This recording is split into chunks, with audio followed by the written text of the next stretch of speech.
sabi ko lang na after 3 years, ang mapayag sa isang relasyon, walang perfectong relasyon. Hindi sinasabi sa kasulatan ngayon, may perfecto ang kasasabi rin.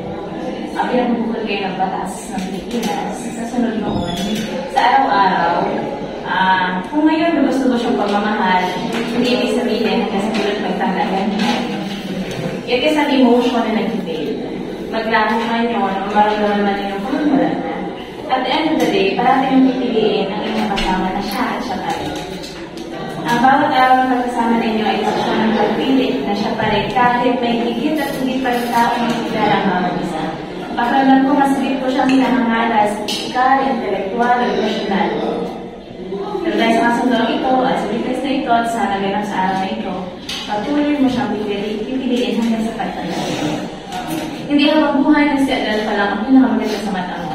At hindi sa habang buhay si John Lester lang ang pinakagwapo at pinakamalaking lalaki makikilala mo. Ang tukso, aking kanino ay marami. Marami kong sasabihin, bakit mo pipiliin ang isa't isa? Kahit tumaba, tumangit, tumitim na ang isa't isa. Yan ay desisyon sa araw-araw. Okay? Kung ano man ang mangyari, bilang ninang ninyo, pinapangako ko sa porta ko sa pagkakas.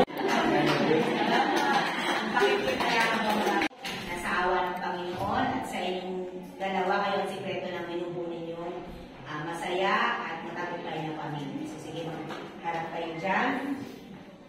Tingin ang kapangyarihang iniatag sa akin ng Saligang Batas ng Republika ng Pilipinas bilang punong bayan ng bayan ng San Francisco.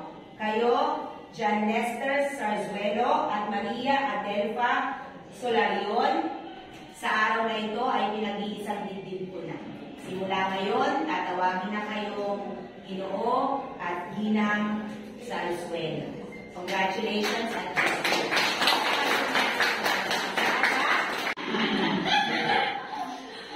ilang muna ng 1, 2, 3. Pagka 1, 2, 3, give 5 seconds na nakalakad. Okay? Sige.